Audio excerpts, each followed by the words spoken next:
Hola, es un gusto darles la bienvenida a un nuevo foro de la revista Forbes Colombia. Soy Sebastián Montes, coeditor de Geopolítica y Finanzas, y en esta oportunidad les presentamos a ustedes el foro Sostenibilidad, un sueño posible, que estará enfocado en analizar cómo está Colombia en materia de implementar las estrategias para una economía más sostenible hacia el corto, mediano y largo plazo. Y lo haremos desde analizar diferentes campos como los casos de negocio que se están implementando, las visiones de las diferentes mentes sostenibles que están involucradas en estos procesos, cómo está Colombia en el avance de implementar una economía circular para diferentes sectores, temas como la crisis hídrica ante los diferentes episodios de escasez y de sequía que han tenido diferentes países de América Latina, cómo está el sector financiero, cómo estamos en materia de implementar estrategias de ESG en el sector financiero y, por ejemplo, las cadenas de suministro a nivel global que han visto la necesidad de descarbonizarse ante la creciente crisis que se vive a nivel global. Entonces serán diferentes enfoques, diferentes análisis y diferentes puntos de vista que queremos compartir con ustedes para que entendamos mucho más cómo está funcionando el país en materia de sostenibilidad y en cómo acercarse a los objetivos de desarrollo sostenible de la Agenda 2030. Así que acompáñenos, será una jornada con paneles muy interesantes y esperamos que sea de su total agrado y que aprendamos juntos. Gracias y continúen con nosotros.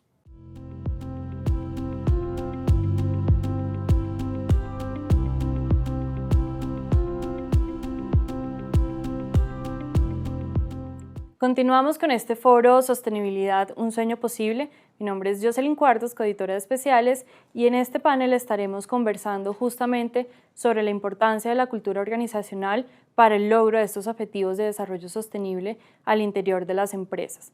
Para esta conversación nos acompaña Rodrigo, quien es líder del área ESG para América Latina y el Caribe de Marsh. Gracias, Rodrigo, por acompañarnos. Jocelyn, muy buenas tardes, muchas gracias por esta invitación.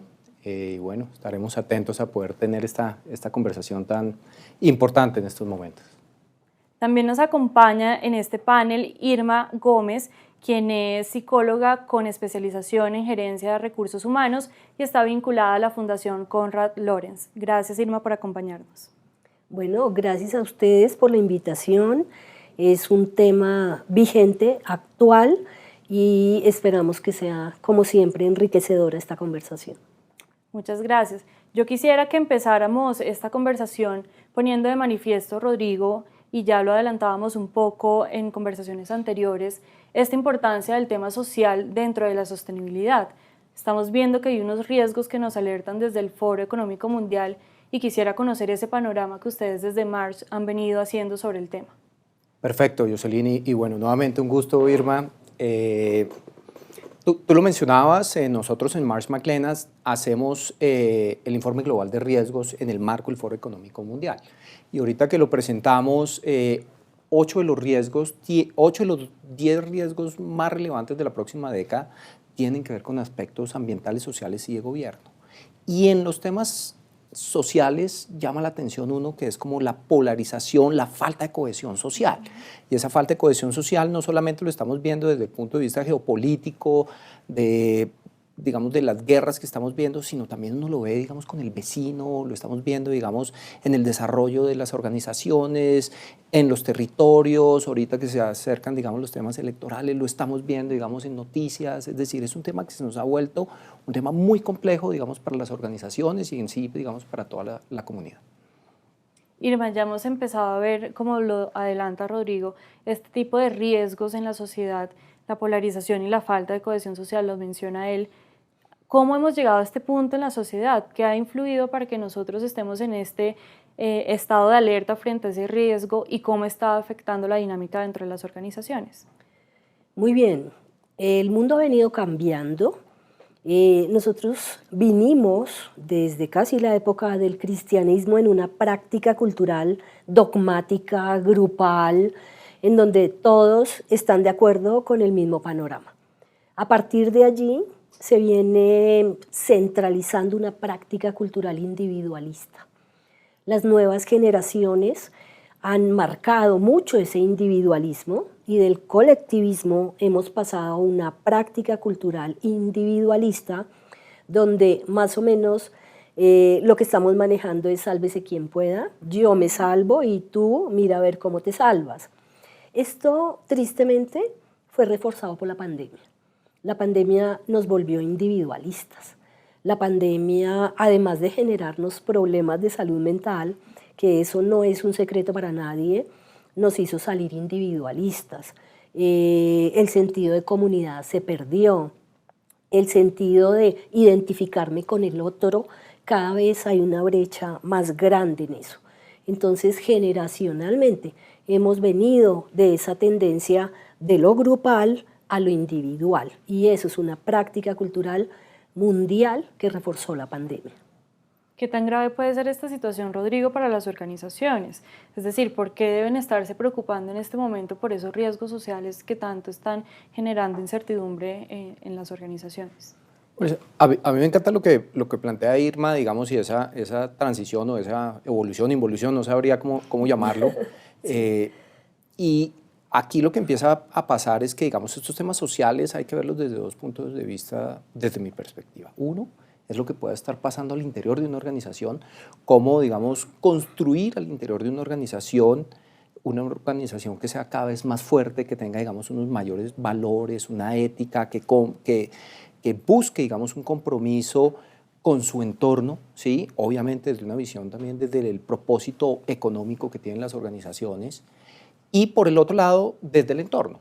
Es decir, si hay un entorno que está cambiando por esas presiones que hablábamos ahorita del informe global de riesgos, pues definitivamente lo que hace es que ese conjunto de personas que rodean esa organización, pues van a generar una presión al interior de las organizaciones. Y eso lo que conlleva es que uno tiene que tener esa cultura organizacional, tiene que modificarse, tiene que ser cambiante a la luz de los nuevos retos que nos está trayendo, digamos, la modernización. Tú hablabas de la pandemia, pero también la digitalización es una forma ahora de interactuar, los nuevos, digamos, formas de comunicarse, es decir, la comunicación hoy está a la vuelta de un número de caracteres, está a la vuelta de una llamada, cuando antes era desde una perspectiva, digamos, familiar, comunitaria, de una manera. Entonces, poder entender y adaptarse a estas situaciones creo que es lo que significa, digamos, una adecuada cultura organizacional. Entonces, nuevamente, para terminar,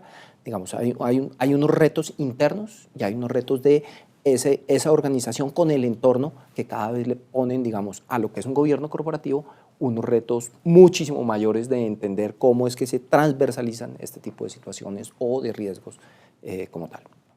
Ya está puesto sobre la mesa la problemática, pero quisiera que además abordemos esas posibles soluciones.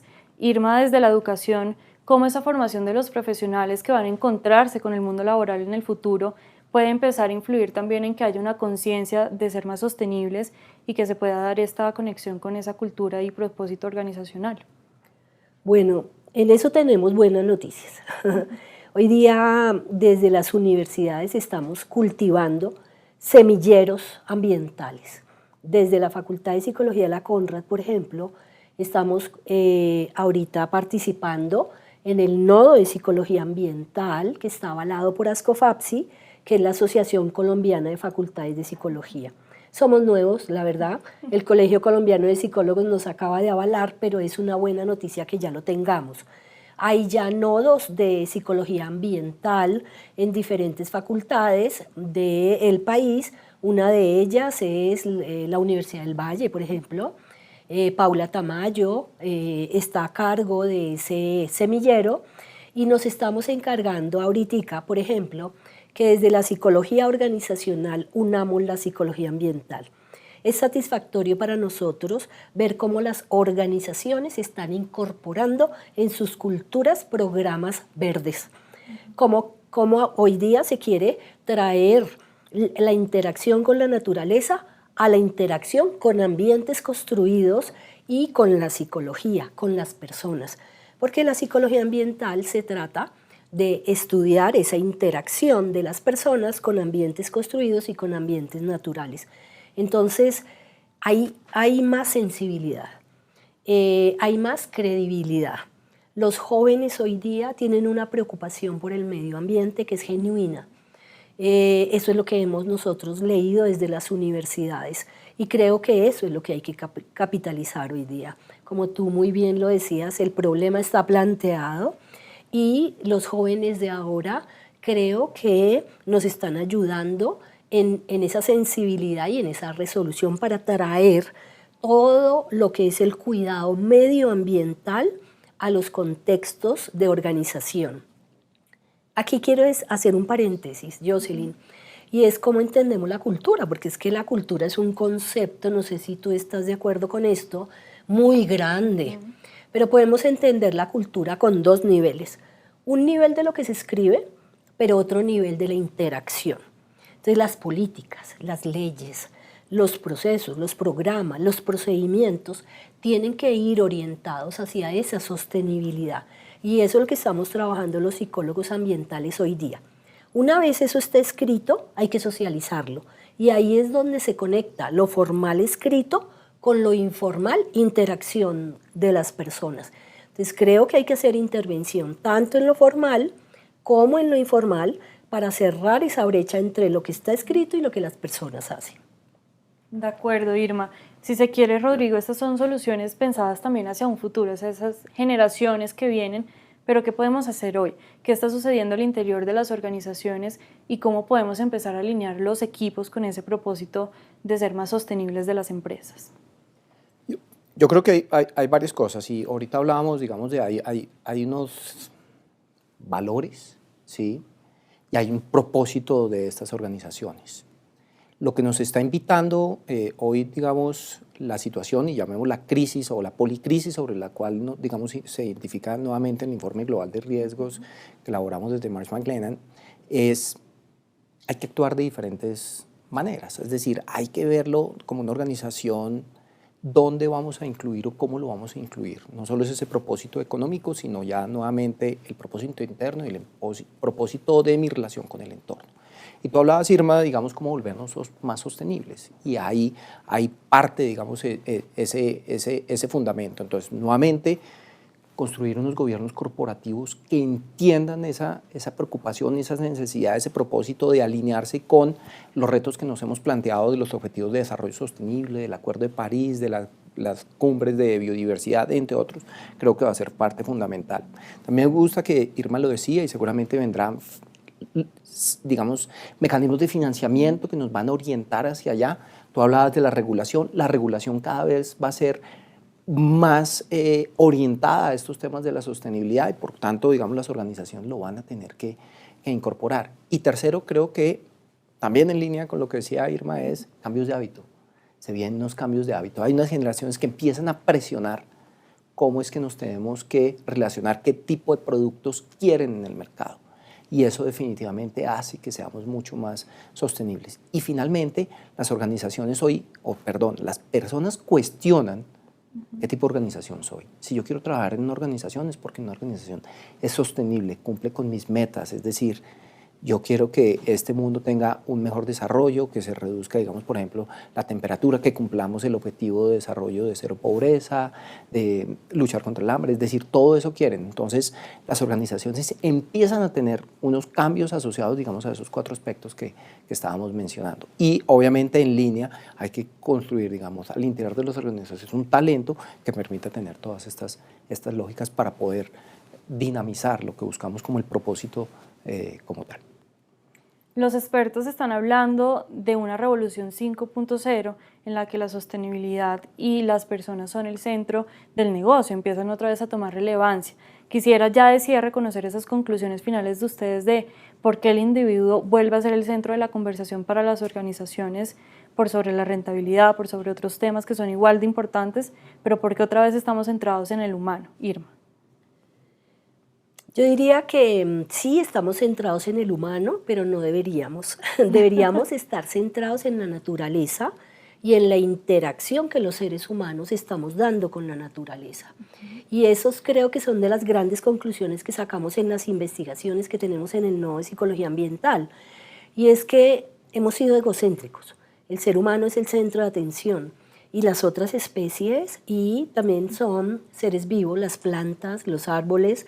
Y creo que nos ha faltado un poco de conciencia en eso, ¿sí?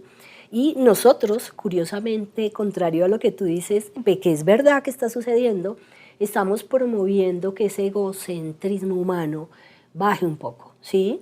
y que nos centremos en que las otras especies también son importantes, porque si las abejas desaparecen, solo ese ejemplo, pues ya la humanidad tiene una tendencia a desaparecer. Veíamos el otro día una persona que es experta estudiando insectos y decía, mi mayor preocupación es que las moscas desaparezcan.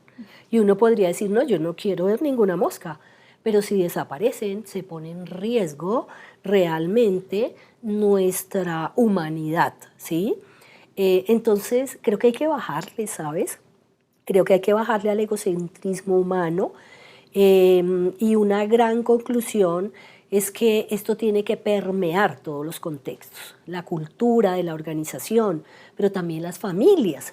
Y mira que hay unos modelos bien interesantes. Marino Bonayuto habla del multilugar, no sé si tú lo has leído, en donde tenemos que empezar el cuidado ambiental desde la casa, transferirlo al barrio, llevarlo a la ciudad y desde la ciudad llevarlo a realidades de países. Creo que hay que pasar del dicho al hecho, porque hay muchas investigaciones hermosas que se quedan adornando anaqueles de biblioteca. Y estamos comprometidos también desde el nodo de psicología ambiental a preguntarnos, ¿y eso cómo lo podemos hacer realidad? Entonces, esas son mis primeras conclusiones en este sentido. Muchísimas gracias, Irma. Rodrigo, unas conclusiones de cierre sobre este tema. Yo lo que empiezo a percibir también y que ya, digamos, ha cobrado mucha fuerza, digamos, y desde el punto de vista, digamos, económico, es la sostenibilidad no riñe con la rentabilidad. ¿Sí? Y hoy las empresas están tomando muchas decisiones en ese sentido. Hay fondos, digamos, que orientan, digamos, la rentabilidad hacia aspectos de sostenibilidad, todo lo que tiene que ver con eficiencia energética, con energías renovables, con temas de transporte, digamos, transporte de bajas emisiones, que tiene toda la lógica de ese entorno de ciudad, de cómo mejorar la calidad de vida, digamos, de todos los ciudadanos, pues tienen esa lógica. Pero también las organizaciones, como lo hablábamos ahorita, empiezan a tomar esas decisiones también de cómo mejorar esos productos. Entonces, la primera recomendación y consideración, y que diría como conclusión, es la sostenibilidad no riñe con la rentabilidad. Y al contrario, el que no se monta en el momento, ese 5.0, pues realmente está asumiendo un reto que muy posible le va a quedar grande a la luz de lo que hablábamos ahorita, financiamiento, regulación, tendencias, cambios de hábitos y lo que está pidiendo las diferentes generaciones para efectos de tener una vida más acorde a lo que necesitamos. Con estas reflexiones culminamos este panel en el que hablamos sobre esa importancia de la cultura organizacional y del individuo como un agente que impulsa las estrategias de sostenibilidad en las empresas. Gracias nuevamente, Rodrigo, por acompañarnos en esta conversación. No, muchísimas gracias a ustedes por la invitación, a ti, digamos, por estar aquí compartiendo con ustedes, obviamente a Irma, la compañera de este foro, y a Forbes Colombia por la invitación. Gracias, por supuesto, Irma, también por unirte a esta conversación con nosotros. Gracias a ustedes, me uno al agradecimiento de mi colega panelista. Es un tema que no se puede agotar, que tenemos que seguir promoviendo, y gracias a Forbes por la invitación. Gracias a todos los que siguen conectados con nosotros en este foro Sostenibilidad, un sueño posible. Los invitamos a que sigan todas nuestras novedades a través de redes sociales y por supuesto no se pierdan ningún momento de este foro a través de nuestro canal de YouTube, Forbes Colombia. Muchas gracias.